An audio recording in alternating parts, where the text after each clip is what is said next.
Behind every polished skyscraper and every powerful executive lies a story we rarely see. Tonight, you'll witness what happens when wealth and authority collide with humility, love, and the simple wisdom of a child. This isn't just about a CEO or a janitor. It's about the unexpected moment that stripped away power, exposed hidden grief, and reminded everyone what truly matters. Asterisk the 42nd floor of Kane Industries stood silent except for the software of cleaning equipment moving through empty corridors. Alexander Kane pressed his palm against the floor-to-ceiling window of his corner office, watching the city sparkle below its scattered diamonds. At 53, he commanded a business empire worth $12 billion, yet the reflection staring back at him, hollow expensive suit, perfectly styled silver hair, and eyes that hadn't truly smiled since 2016. His daughter Emma would have been 16 now. Alexander pushed the thought away with practiced efficiency, the same way he'd pushed away every memory that threatened to crack his carefully constructed armor. Success was cleaner than grief. Numbers were safer than feelings. Tonight, like every night for the past 8 years, he worked until the building emptied, until silence replaced the chaos of human emotion. Mr. Kane. His assistant's voice crackled through the intercom. Security reports the new cleaning crew is still on 42. Should I have them moved to a different floor? Alexander frowned. The cleaning staff knew to avoid the executive level when he worked late. Who authorized them? It appears there was a scheduling error. The woman has a child with her. Apparently her regular sitter cancelled. A child. Alexander's jaw tightened. In my building. After hours. His fingers found the familiar stress ball on his desk, the one his therapist had recommended before he stopped attending sessions, before he decided that processing grief was less efficient than burying it. Sir, send them home. Full pay for tonight. But make it clear personal circumstances don't override company policy.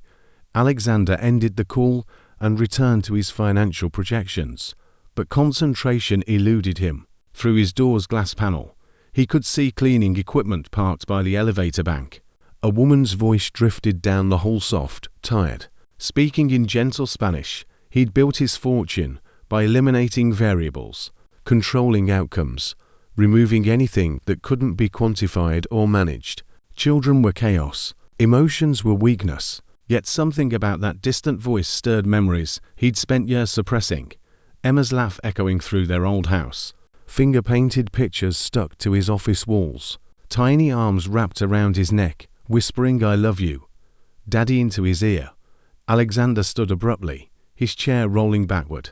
He would handle this personally, quick, efficient, final. No room for sentiment or sob stories. Just business.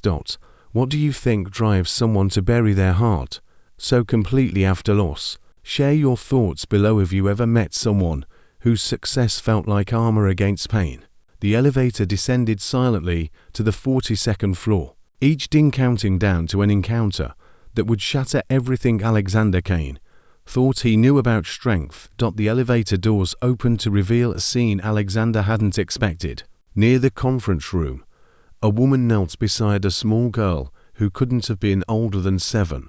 The child sat curled in an oversized office chair, a pink blanket wrapped around her shoulders, while her mother gently brushed tangles from dark hair that caught the hallway's fluorescent light. "Mia, just a little longer, okay?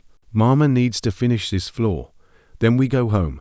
The woman Maria, according to the work roster Alexander had memorized, spoke with the exhausted patience of someone juggling too many burdens. Her cleaning uniform was pristine, despite the late hour. Her movements careful and precise as she worked around her daughter's makeshift bed. Alexander cleared his throat. Both heads turned toward him. Maria Santos rose quickly, instinctively stepping in front of her daughter. At 34, she carried herself with quiet dignity despite the circumstances. Her dark eyes met his directly. No apology, no groveling, just tired honesty. Double quotes Mr. Kane.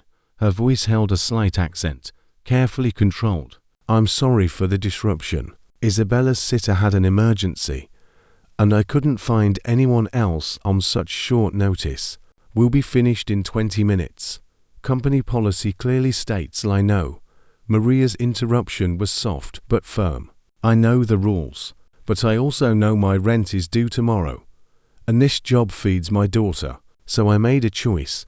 The child Isabella peered around her mother with curious eyes, studying Alexander with the unguarded interest only children possessed. She wore pajamas covered in cartoon stars and clutched a worn teddy bear missing one eye. You're very tall, Isabella observed, her voice carrying the matter-of-fact tone children used for important announcements. Something twisted in Alexander's chest. Emma used to make similar observations about the world around her, each comment delivered with such innocent authority. Isabella, don't bother the man, Maria whispered. But her daughter had already dismissed the warning. Are you the boss of this place? Isabella asked, tilting her head. Mama says bosses decide things. I am. Alexander's voice came out rougher than intended. Do you decide if people get to keep their jobs? The question hung in the air like a challenge.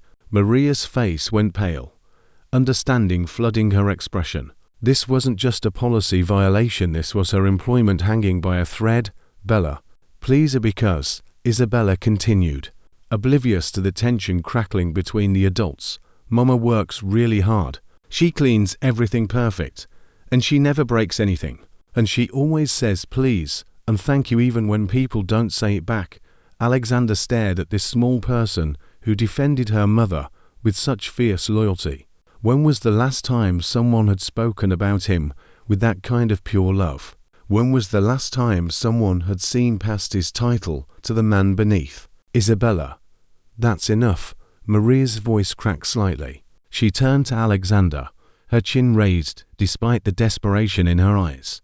Mr. Kane, I understand if you need to let me go, but could you wait until tomorrow? Let me finish tonight's work. I promise this won't happen again. The words Alexander had planned swift, final, businesslike died in his throat. Instead, he found himself studying Maria's face, seeing past the uniform to the woman beneath. The way she held herself straight despite exhaustion, the protective way she kept one hand on her daughter's shoulder, the quiet dignity that no amount of money could buy. Why this job? He asked suddenly. There are other cleaning services, other buildings. Maria blinked, clearly not expecting the question. The health insurance, she said simply. Isabella has asthma. She needs regular medication. Specialists. Your company's benefits are. They're the best I've found. And her father. The question slipped out before Alexander could stop it. Maria's expression shuttered, pain flashing across her features, before she regained control. Not in the picture, she said quietly. Isabella sensed the shift in mood and moved closer to her mother. It's okay, Mama. We don't need him. We have each other. The child's words hit Alexander like a physical blow. How many times had Emma comforted him the difficult days at the office? How many times had his daughter's simple presence made everything else fade into background noise? Mr. Kane. Maria's voice seemed to come from very far away. Are you all right? Alexander realized he'd been staring at Isabella with an expression that must have looked strange, raw, unguarded, broken open in ways he hadn't allowed in years. How old is she? His voice came out as barely more than a whisper. 7, Maria answered, confusion evident in her tone. 7, the same age Emma had been when the accident happened. When a drunk driver ran a red light and stole his reason for living. When his world collapsed into a grief so consuming that the only way to survive was to stop feeling altogether. Sometimes a single moment can crack open years of buried pain. What do you think happens when successful people are suddenly confronted with the emotions they've spent years avoiding? Drop your thoughts in the comments. Alexander's carefully constructed walls began to crumble as he looked at this child who reminded him so painfully of everything he'd lost and everything he'd forgotten about what it meant to be human. Alexander took a sharp step backward, his face hardening like cooling steel. The moment of vulnerability vanished, replaced by the cold efficiency that had built his empire. He couldn't afford this, whatever this was. Emotional reactions were luxuries he'd eliminated from his life. This conversation is over, he said, his voice cutting through the hallway's fluorescent hum. Pack your supplies. Security will escort you out." Maria's face crumpled, but she nodded with the resigned grace of someone accustomed to disappointment. "Of course, Mr. Kane. I understand." "No, you don't." The words came out harsher than he intended. "You brought a child into a professional environment. You violated clear policies. There are consequences." But even as he spoke, Alexander's eyes betrayed him, drifting back to Isabella, who watched the exchange with wide, uncomprehending eyes. The child couldn't understand the corporate machinery grinding her mother's livelihood to dust. She only saw a tall man making her mother sad.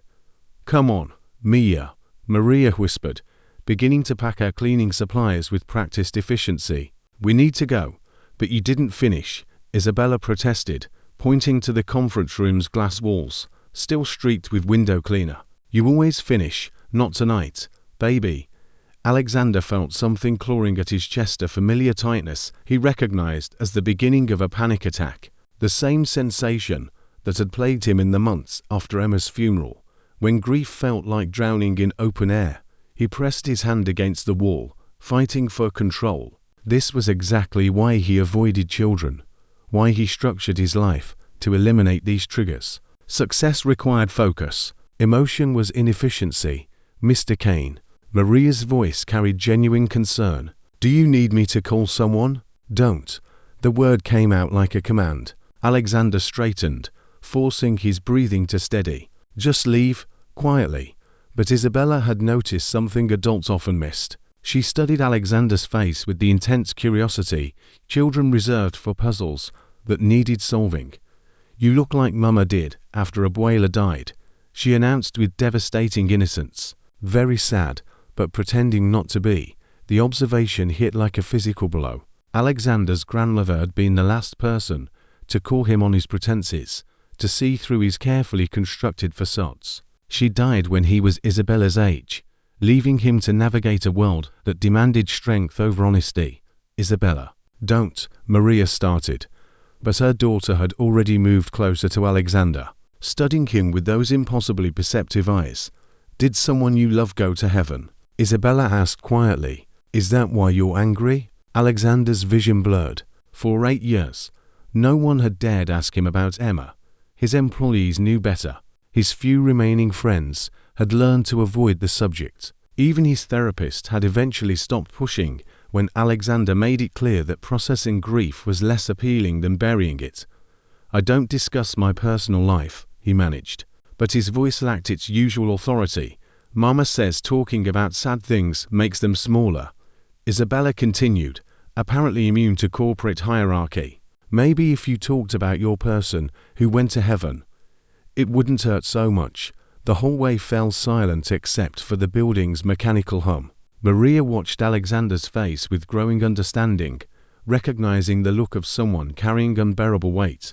"Isabella, we need to go," she said gently, but made no move to gather her supplies. Something in Alexander's expression had shifted, vulnerability bleeding through the cracks in his professional armor. "My daughter," Alexander whispered, the words scraping his throat raw. Her name was Emma. The admission hung in the air like a confession. Isabella nodded with the solemn acceptance children showed when adults trusted them with important truths. "Emma's a pretty name," she said simply. "I bet she loved you very much." Alexander's hand found the wall again, this time for support rather than distance. The careful walls he'd built around his heart were cracking, 8 years of suppressed grief threatening to pour through the fissures. "She did," he admitted, his voice barely audible. "And I failed her." "No." Isabella's protest was swift and certain. "Daddies don't fail their little girls. Even when bad things happen, love doesn't fail." The words hit Alexander like lightning, illuminating truths he'd buried beneath layers of guilt and self-recrimination. For 8 years, he'd convinced himself that Emma's death was somehow his fault, that if he'd been a better father, more present, more protective, he could have prevented the accident. But this child, this 7-year-old stranger, saw through his carefully constructed mythology to a simpler truth. Love didn't fail, even when everything else did. "Mr. Kane," Maria said softly, "maybe you should sit down." Alexander looked at her, really looked, and saw not just an employee or a policy violation, but a mother protecting her child with the same fierce dedication he'd once felt for Emma, the same love that still lived in his chest, buried beneath years of professional distance. Have you ever noticed how children can see truths that adults spend years hiding from? Sometimes it takes fresh eyes to help us remember who we really are. What's your experience with unexpected wisdom from young voices? I can't do this, Alexander said suddenly, backing toward the elevator. I can't. This was a mistake. But even as he retreated, his eyes remained fixed on Isabella, who watched his departure with the patient understanding of someone far older than her 7 years.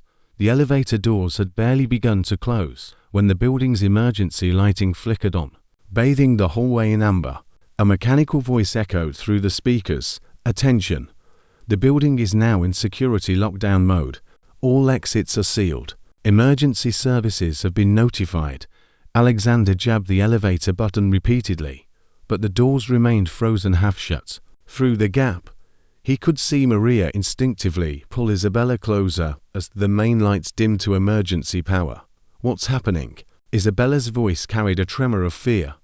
It's okay, Mia, Maria soothed, but her own worrying was evident. Just a building thing. We'll be fine. Alexander's phone buzzed with an automated message from building security. Gas leak detected in basement parking structure.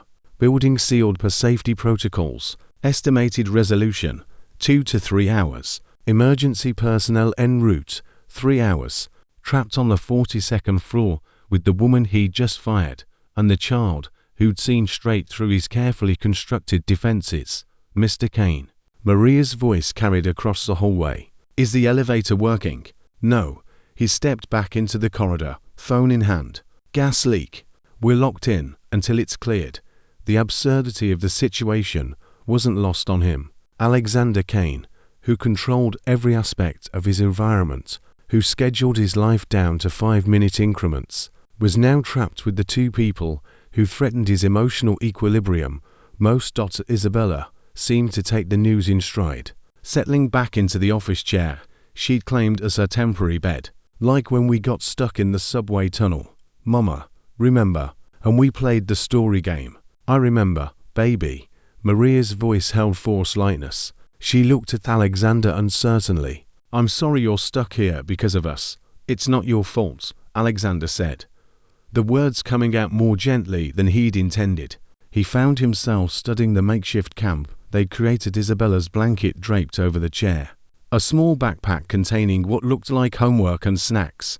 A thermos that probably held soup or hot chocolate. It reminded him of the pillow forts Emma used to build in his office on weekends, when Saturdays at work became adventures instead of obligations. Are you hungry? Maria asked suddenly, addressing Alexander. I have extra sandwiches. Isabella always wants me to pack more than she can eat. The offer of food, such a basic human kindness from someone he'd just devastated professionally, left Alexander momentarily speechless.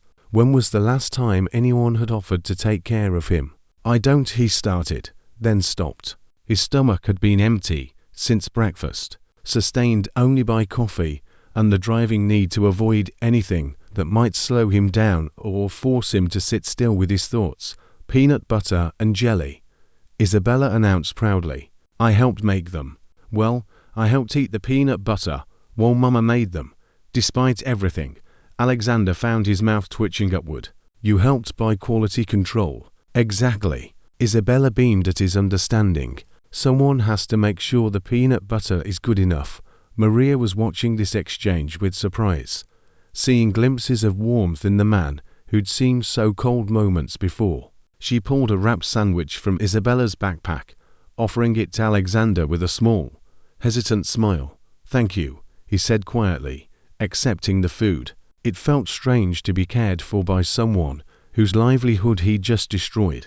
Stranger still to feel grateful rather than guilty. They settled into an awkward triangle. Maria on a visitor's chair, Isabella curled in her commandeered office chair, Alexander standing stiffly near the window. The building's emergency lighting cast everything in warm amber, creating an intimate atmosphere that felt both surreal and oddly comforting. "Mr. Kane." Isabella's voice broke the silence.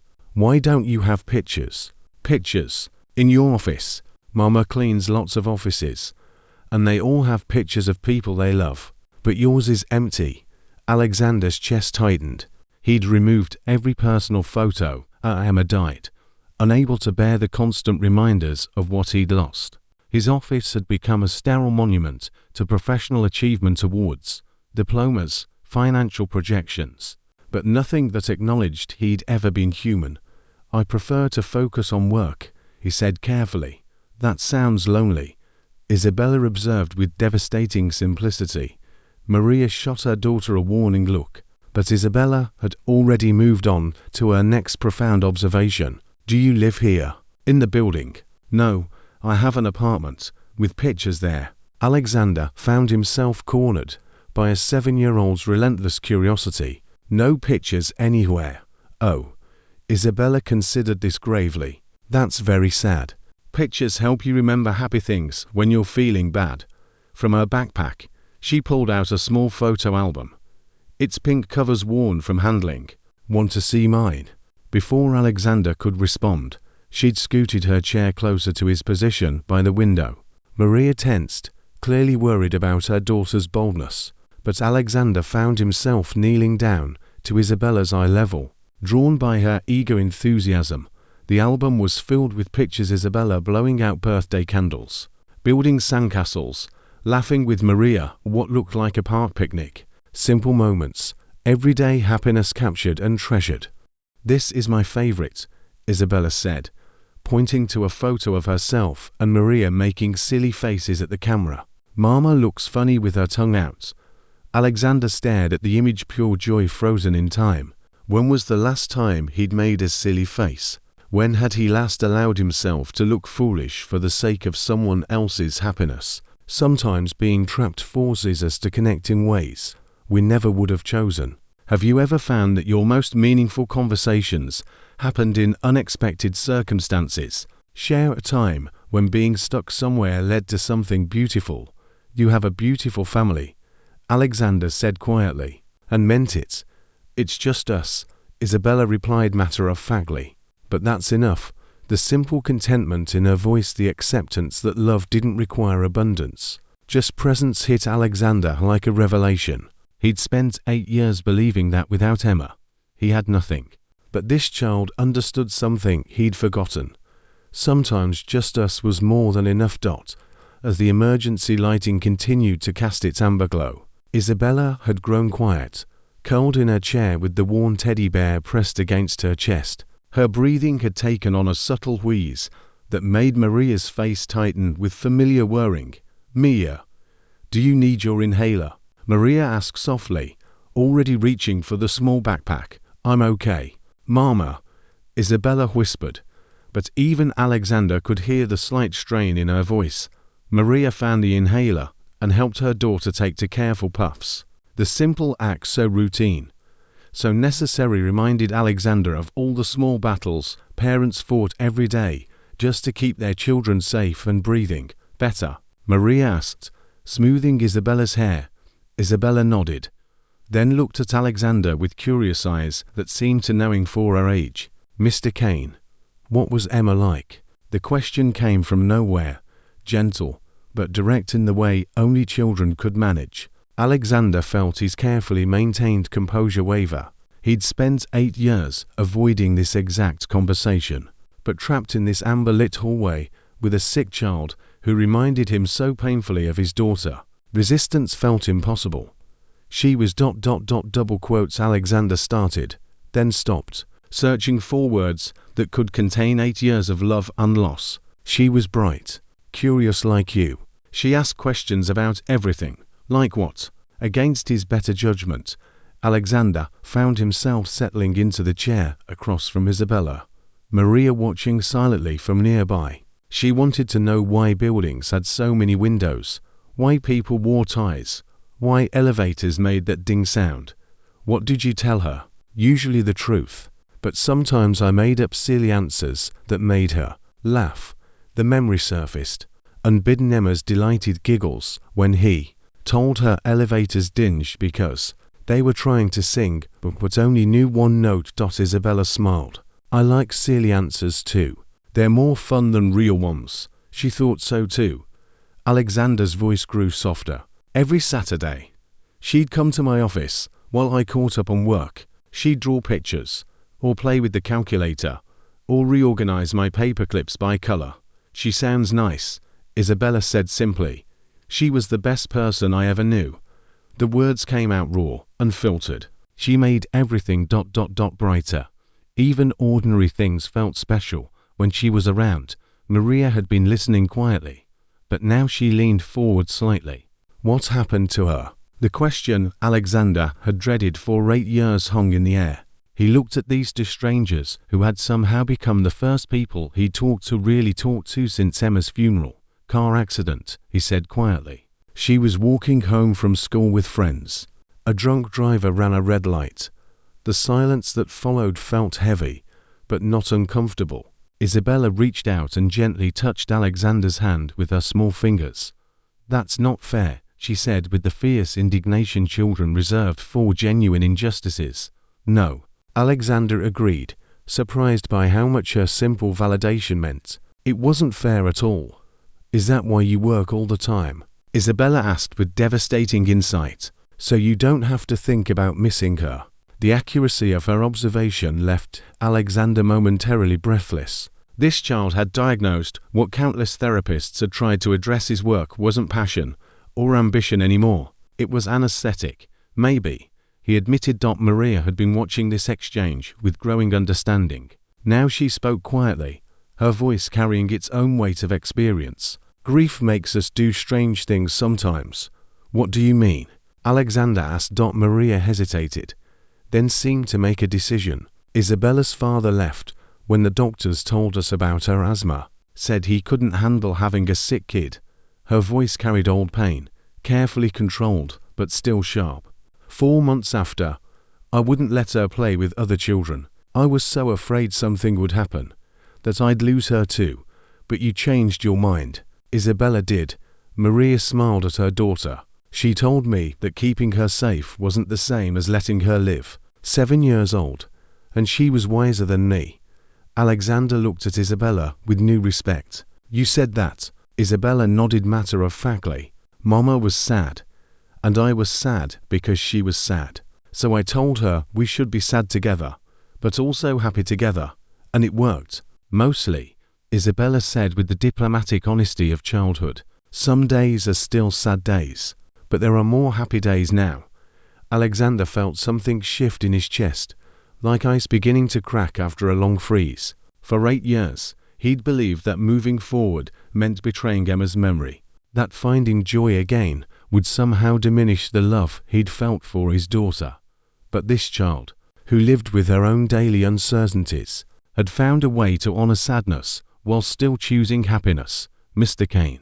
Isabella's voice was getting softer, fatigue setting in. Do you think Emma would want you to be sad forever? The question pierced straight through every defense he'd built. Alexander closed his eyes, remembering Emma's laugh, her fierce hugs, the way she used to worrying when he looked stressed about work. No, he whispered. She'd probably tell me to stop being silly and go make some friends. Then maybe you should listen to her, Isabella said with a yawn. Dead people give good advice because they love us and they're not worried about being embarrassed. Sometimes children can see the path forward when adults are lost in the darkness of their own pain. Have you ever received life-changing wisdom from an unexpected source? Share your story in the comments. Maria was looking at Alexander with something approaching understanding now, seeing past the corporate armor to the grieving father beneath. In the amber emergency lighting, surrounded by the honest vulnerability of shared stories, the distance between CEO and Janitor began to feel like an artificial construct that mattered far less than their shared humanity. She's right, you know, Maria said softly, about Emma wanting you to be happy. Alexander met her eyes and saw not judgment, but recognition. One parent acknowledging another's love, another's loss, another struggle to protect what mattered most. Isabella had fallen asleep in the office chair, her breathing steady now, The inhaler clutched loosely in her small fist. The emergency lighting had dimmed further, creating an intimate cocoon around the unlikely trio. Maria had found a maintenance blanket and tucked it carefully around her daughter, her movements gentle and practiced. "She's exhausted," Maria whispered, settling back into her chair. To jobs, night school, and trying to keep up with a 7-year-old who thinks sleep is optional. Night school. Alexander found himself genuinely curious about this woman's life. Nursing program. "I'm in my 2nd year." Maria's voice carried quiet pride. "Isabella wants to be a doctor when she grows up. Says someone needs to help kids who can't breathe good. I figured I should set a better example than just surviving." Alexander studied Maria's face. In the amber light, the determination etched in the lines around her eyes. The way exhaustion couldn't quite dim her spark of hope. "That's incredible. How do you manage it all?" "You do what you have to do for your child," Maria said simply. "You'd understand that." The past tense hit Alexander like a gentle blow. Would understand. Should understand. Had understood once upon a time, when Emma's happiness was the organizing principle of his entire life. "I used to," he said quietly. "Before, I used to think I'd do anything for her. Move mountains, fight dragons. All those parent promises. Those weren't empty promises," Maria said with surprising firmness. "You would have done anything. Some things just aren't in our control." They sat in comfortable silence, watching Isabella sleep. The building's mechanical hum had become a lullaby, the emergency situation transforming from crisis to unexpected sanctuary. "Can I ask you something?" Maria said eventually. "When did you last laugh? Really laugh? Not just the polite kind people do in meetings." The question caught Alexander off guard. He searched his memory, scrolling back through years of board meetings, charity galas, business dinners, all requiring his presence, but none touching his heart. "I can't remember," he admitted. "Emma made you laugh." Every day. The memory surfaced easily now. Emma's defenses weakened. She had this way of finding humor in everything. Once, she convinced me that my serious business voice sounded like a robot trying to order pizza. She'd imitate it whenever I got too formal at home. "What did it sound like?" Alexander hesitated, then cleared his throat and spoke in an exaggerated robotic monotone. "I would like to order one large pizza with quarterly projections and the side of fiscal responsibility." The absurdity of it. A billionaire CEO doing robot voices in an emergency lit hallway struck them both simultaneously. Maria's laugh started as a soft giggle, but Alexander's ridiculous impression had unlocked something in both of them. Soon they were both laughing, trying to muffle the sound so they wouldn't wake Isabella. "She sounds like she was amazing," Maria said, wiping tears from her eyes. "She was magic," Alexander said, and realized he'd spoken about Emma in the present tense for the first time since the accident. "She made ordinary moments feel like adventures." "Isabella does that too," Maria said, glancing at her sleeping daughter. "Last week, she turned grocery shopping into a treasure hunt. We were looking for ingredients for happiness, which apparently included ice cream, bananas, and those little crackers shaped like goldfish. Did you find them all?" "Every single one. And she was right, we were happier after we ate them." Alexander found himself smiling, really smiling, at the image. Emma would have loved that game. She would have loved Isabella, Maria said with certainty. Kids recognize kindred spirits. The observation settled between them like a bridge, connecting past and present, loss and hope. Alexander looked at Isabella's sleeping form and felt something he hadn't experienced in 8 years, the desire to protect someone else's child, to see her dreams come true. "Maria," he said carefully, "about earlier. About the job, it's okay." She interrupted gently. "I understand. Rules are rules." "No, they're not." Alexander's voice grew stronger. "People are more important than rules. Emma taught me that, even if I forgot for a while." Maria looked at him with cautious hope. "What are you saying?" "I'm saying you're not fired. I'm saying Kane Industries needs better childcare policies for employees working non-traditional hours. I'm saying a company that can't accommodate a mother caring for her child isn't a company worth running. Tears welled in Maria's eyes. "Mr. Kane, I don't know what to say." "Say you'll let me help," Alexander said urgently, the words pouring out faster now. "With Isabella's medical expenses, with your nursing school tuition, let me do something useful with all this money instead of just hoarding it like some corporate dragon." "Why?" Maria asked, her voice barely a whisper. Alexander looked at Isabella, peaceful in sleep, then back at Maria, who was giving him the gift of her trust despite having every reason not to, because 8 years ago, "I forgot how to be human," he said quietly. "And tonight, a 7-year-old girl reminded me that love doesn't die when people do. It just waits for us to remember how to feel it again." Maria reached across the space between their chairs and took Alexander's hand. Her fingers were warm, calloused from work, real in a way his sanitized corporate world had forgotten existed. "Thank you," she whispered. Isabella stirred in her sleep, murmuring something that sounded like happy dreams. "Daddy," and both adults froze. In her unconscious state, had she been dreaming of her absent father, or had she somehow sensed the protective energy Alexander was beginning to feel toward her? Sometimes the most profound healing happens in quiet moments, when we least expect it. Have you ever experienced a conversation that changed something fundamental about how you see the world?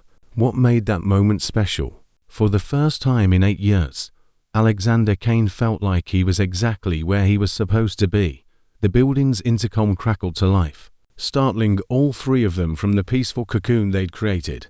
Isabella stirred, blinking sleepily as a maintenance worker's voice echoed through the empty halls. "Attention occupants on floor 42. Gas leak has been cleared. Building lockdown will be lifted in 10 minutes. Please prepare for normal exit procedures." The announcement should have brought relief, but instead it felt like an intrusion reality crashing back into their unexpected sanctuary. Alexander watched as Maria immediately began gathering Isabella's things, her movements efficient but somehow sad, as if she too was reluctant to leave this amber-lit space where impossible connections have been forged. "Mama," Isabella's voice was thick with sleep. "Are we going home now?" "Yes, Mia.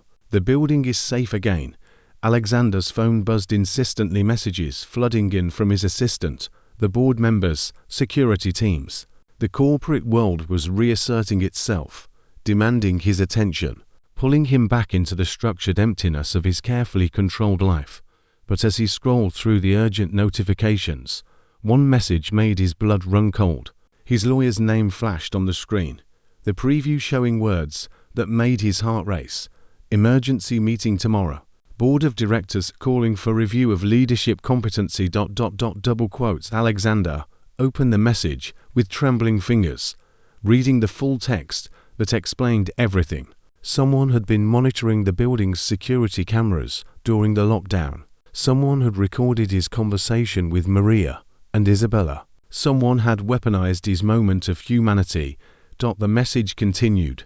"Video footage shows you in compromised emotional state, discussing personal trauma with unauthorized personnel. Several board members concerned about your mental stability and decision-making capacity. Emergency session called for 8 a.m. to discuss your continued fitness as CEO."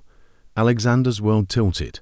8 years of building walls, of proving his strength through emotional distance, crumbling because he dared to be human for 3 hours. His vulnerability, the very thing that had felt like healing, was being twisted into evidence of weakness. "Mr. Kane." Maria's voice seemed to come from very far away. "You look pale. Is everything all right?" Alexander stared at her. This woman who'd witnessed his breakdown and offered him food instead of judgment. This woman whose job he'd nearly destroyed, who'd shown him more kindness in one evening than he'd experienced in years. How could he explain that their connection, the most real thing he'd felt since Emma died, had just been turned into ammunition against him? "I have to go," he said abruptly, his voice returning to the cold corporate tone Maria hadn't heard since the beginning of the evening. "But the building is still locked. I'll take the stairs to the parking garage. The emergency exits will be unlocked from the inside." Alexander was already moving toward the stairwell, his phone pressed to his ear as he dialed his lawyer. "Mr. Kane, wait. Maria called after him, confusion and hurt evident in her voice. Alexander paused at the stairwell door, his back to them. Part of him wanted to turn around, to explain, to protect what they'd built together. But the larger part, the part that had kept him alive and functional for 8 years, knew that sentiment was luxury he couldn't afford. The job offer still stands, he said without turning around. HR will contact you Monday about the new policies, the benefits upgrade, everything we discussed. But this, he gestured vaguely at the space where they'd shared stories and laughter. This was a mistake, a moment of weakness that can't happen again. A mistake. Maria's voice cracked. Talking about your daughter was a mistake. Letting yourself feel something was weakness. Alexander's hand tightened on the door handle. Yes. I don't believe you, Maria said firmly. I saw your face when you talked about Emma. That wasn't weakness, that was love. And love is never a mistake. Love, Alexander said bitterly, finally turning to face her, gets you destroyed. It makes you vulnerable. It makes you trust people who will use your pain against you the moment it's convenient. Isabella had been listening with the wide-eyed attention children gave to important conversations they didn't fully understand. Now she slipped out of her chair and walked toward Alexander, her small bare feet silent on the polished floor. You're scared, she said simply, looking up at him with those impossibly perceptive eyes. You're scared because you started to feel happy. And happy feels dangerous when you've been sad for so long. The accuracy of her observation hit Alexander like a physical blow. This child had seen straight through his corporate armor to the terrified man beneath, someone so afraid of losing again that he'd chosen numbness over the risk of connection. Isabella, don't, Maria started, but Alexander held up a hand. She's right, he said quietly. I am scared. And that's exactly why this has to end here. But why? Isabella's voice was plaintive, confused. We could be friends. We could help each other not be sad. Because friends get hurt, Alexander said, hating himself for the way Isabella's face fell. Because people leave. Because little girls who remind me of my daughter make me remember things I can't afford to remember. You can't afford to remember that you're human, Maria asked, her voice tight with anger and disappointment. No, Alexander said firmly. I can't. Not if I want to keep everything I've built. Not if I want to survive. He pushed through the stairwell door, but Isabella's voice followed him into the echoing concrete space. Surviving isn't the same as living, Mr. Kane. Emma would want you to live. Have you ever walked away from something beautiful because you were too afraid to believe it could last? Sometimes our greatest fear isn't losing what we have, it's risking the pain of caring again. Share your thoughts about when fear makes us choose loneliness over love. Alexander let the door slam shut behind him, cutting off the sound of Isabella's voice and Maria's quiet crying.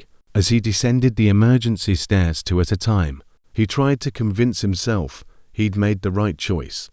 But with each step down, he felt like he was falling away from the first light he'd seen in 8 years, choosing the familiar darkness of isolation over the terrifying possibility of hope.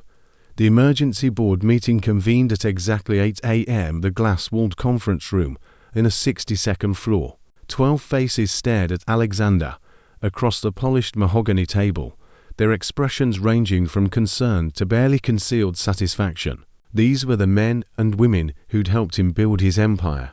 But he could see the sharks circling now that they sensed weakness. Alexander, Chairman Davidson began, his voice carrying the weight of corporate authority. We need to discuss what happened last night. On the wall-mounted screen, frozen security footage showed Alexander kneeling beside Isabella's chair, his face open and vulnerable in a way none of them had ever seen. The image felt like evidence of a crime, the crime of being human in a world that demanded mechanical perfection. The gas leak situation was handled appropriately, Alexander said carefully. No one was injured, and normal operations resumed within hours.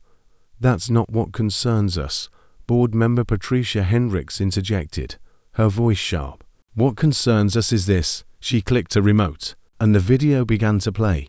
Alexander watched himself on screen, saw the moment Isabella asked about pictures, saw his face crumble When she mentioned Emma, saw him laugh at his own robot impression. To him, those had been moments of rediscovered humanity. To the board, they looked like evidence of instability. You were emotionally compromised, Davidson continued, sharing personal information with unauthorized personnel, discussing company policy changes without board approval, making financial commitments. I offered to help a struggling employee. Alexander interrupted. An employee whose child has medical needs. An employee you were in the process of terminating. Hendricks added coldly. Until you had what appears to be some kind of breakdown. The word breakdown hung in the air like an accusation. Alexander felt the familiar tightness in his chest, the urge to retreat behind corporate speak and emotional armor. For 8 years, that armor had protected him. Now it felt like a cage. We're concerned about your judgment, Davidson said more gently. Your ability to make rational decisions under pressure. The Alexander Kane we've known for the past 8 years wouldn't have what? Alexander's voice cut through the boardroom, a blade. Wouldn't have shown compassion. Wouldn't have remembered that our employees are human beings with lives and struggles and children who get sick. Wouldn't have compromised his professional objectivity. Hendricks replied firmly. Alexander, we understand you've been through trauma, but you've built your reputation on being above emotional decision-making. This footage suggests that I'm human. Alexander stood abruptly, his chair rolling backward. That somewhere underneath the suits and the quarterly reports, there's still a man who remembers what it feels like to care about something other than profit margins. The board exchanged glances. This wasn't the controlled, corporate Alexander they'd known. This was someone they didn't recognize, someone dangerous to their carefully maintained order. We think you need time, Davidson said carefully. A leave of absence, medical evaluation, treatment, if necessary. Alexander stared at them, these people he'd called colleagues, partners, friends. In their eyes, he saw his own reflection from the past 8 years, cold, calculating, emotionally dead. They weren't trying to destroy him. They were trying to preserve the version of him they preferred, the version that put profit over people, efficiency over empathy. His phone buzzed. A text message from an unknown number. Mr. Kane, this is Maria. I got your personal number from the company directory. Isabella is in the hospital. Severe asthma attack this morning. I know you said last night was a mistake, but I thought you should know. She keeps asking for her tall friend. Room 304, Children's Hospital, if you care to know. The message hit Alexander like lightning. Isabella, bright, wise, vulnerable. Isabella was fighting to breathe, while he sat in a boardroom, defending his right to feel human. Alexander. Davidson's voice seemed to come from very far away. What's your decision? Will you accept the medical leave? Alexander looked around the table one more time, seeing clearly for the first time in years. These people didn't want a leader who could love, who could hurt, who could connect with a 7-year-old girl's wisdom. They wanted a machine, profitable, predictable, emotionally sterile. You're right, he said quietly. I have been compromised. Relief flashed across several faces. They'd won. The dangerous human version of Alexander Kane would be safely locked away, medicated and managed back into corporate compliance. I've been compromised by 8 years of forgetting what I'm working for, Alexander continued, his voice growing stronger. I've been compromised by thinking that success meant cutting out every part of myself that could feel pain or joy or love or connection. Alexander. Davidson warned. I've been compromised by believing that being invulnerable was more important than being alive. Alexander was moving toward the door now, his phone still clutched in his hand. You want to remove me as CEO? Fine, call your vote. But I won't be here to pretend that caring about people is a weakness. Where are you going? Hendricks demanded. Alexander paused at the door, thinking of Isabella's small hand in his, her matter-of-fact wisdom about grief and love, and the difference between surviving and living. To remember what Emma taught me, he said simply. That love doesn't fail, even when everything else does. Sometimes the most important choice isn't between right and wrong, but between safety and authenticity. Have you ever had to choose between keeping a role that no longer fit who you were becoming and stepping into the unknown. Share your moment of truth in the comments. Alexander left the boardroom behind, the sound of agitated voices fading as he headed for the elevator. For the first time in 8 years, he was walking toward uncertainty instead of away from it, choosing love over safety, connection over control. Isabella was waiting, and for the first time since Emma died, someone needed him to be more than a machine in an expensive suit. The children's hospital smelled of antiseptic and hope, a strange combination that reminded Alexander of the weeks after Emma's accident, when he'd haunted similar corridors, clinging to prayers that went unanswered. But this time felt different. This time, he was running toward someone instead of away from everything. Room 304 was quiet except for the soft hiss of oxygen equipment. Isabella lay in the narrow hospital bed, her small frame dwarfed by machines and monitors, but her eyes were alert and focused on the doorway as if she'd been waiting for him.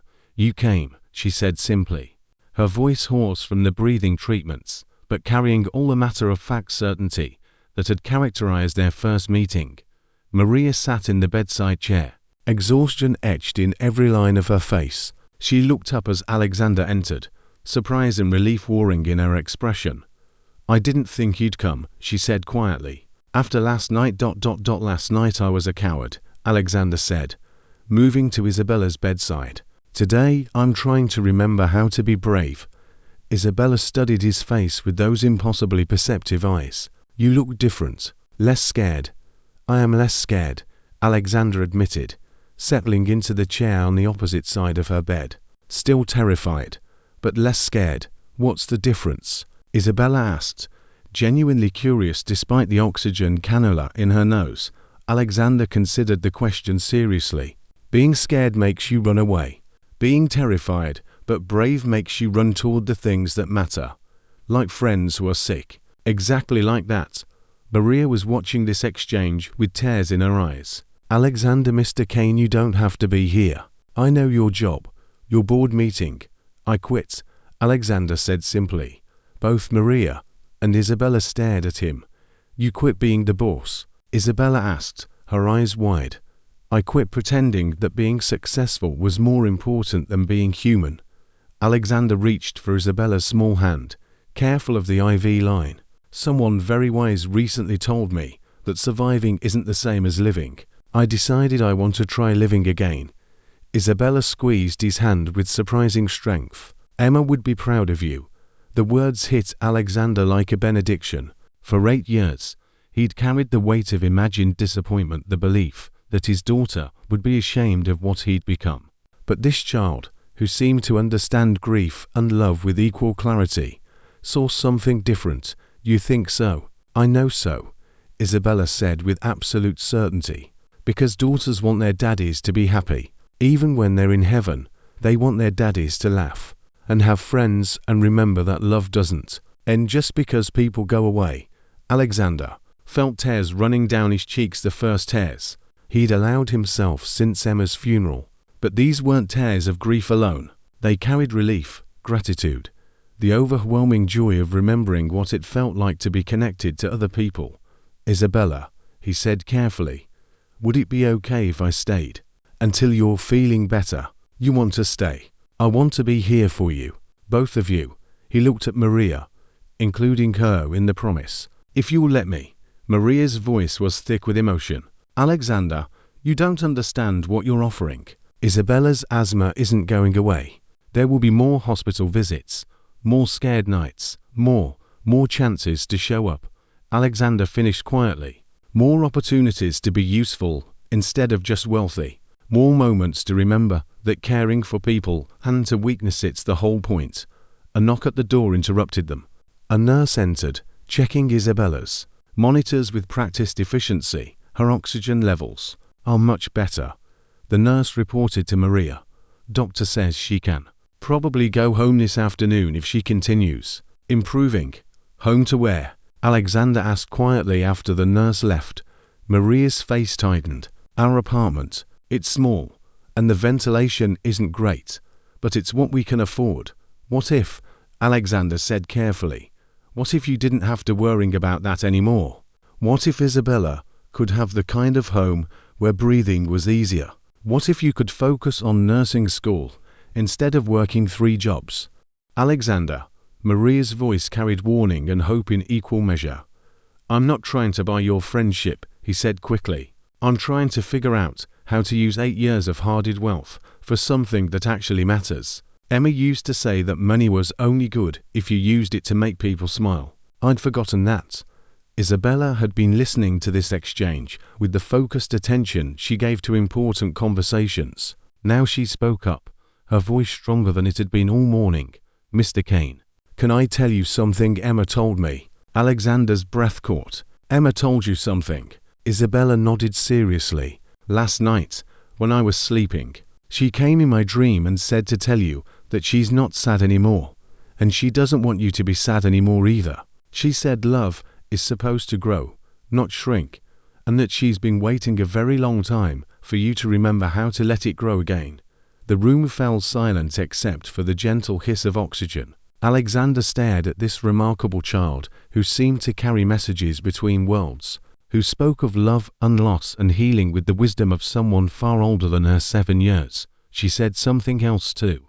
Isabella continued, her voice growing softer.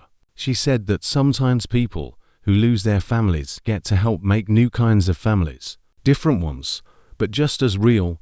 Alexander looked around the hospital room at Isabella with her warrior spirit and fragile lungs, at Maria with her fierce protectiveness and quiet strength, at the unlikely bonds that had formed in an emergency-lit hallway and deepened in this sterile sanctuary. Is that what we're doing? He asked quietly. Making a new kind of family. If you want to, Isabella said simply. Families don't have to match. They just have to love each other and show up when someone needs help breathing. Maria reached across the bed and took Alexander's free hand, creating a circle of connection around Isabella's small but indomitable presence. Yes, Alexander said, his voice steady despite the tears. That's exactly what I want. Through the hospital room window, the city spread out below them, millions of people living their separate lives, most of them unaware that in room 304, a broken CEO, an exhausted mother, and a wise child were discovering that love really doesn't fail. Even when everything else does. It just waits, patient and persistent, for us to remember that surviving was never the goal. Living was. Family isn't always about blood sometimes. It's about the people who show up when you need help breathing, literally or metaphorically. What unexpected connections have changed your life? Share your story about found family in the comments, because everyone deserves to know that love can grow in the most unlikely places. 3 months later, Alexander would walk Isabella down the aisle at Maria's nursing school graduation, both of them cheering as she accepted her degree. 6 months after that, he would teach Isabella to ride a bicycle in the garden of their new home, where her bedroom had windows that opened to let in fresh air and walls covered with pictures of all the people she loved. And every night, when he tucked her into bed, Isabella would whisper, "Good night, Daddy Alexander. Good night, Emma," as if love really was simple, as if caring for the living was the best way to honor the dead, and as if families really could be built from broken pieces and brave hearts, which, as it turned out, they absolutely could. For more stories like this, like, subscribe and share. See you in the next episode.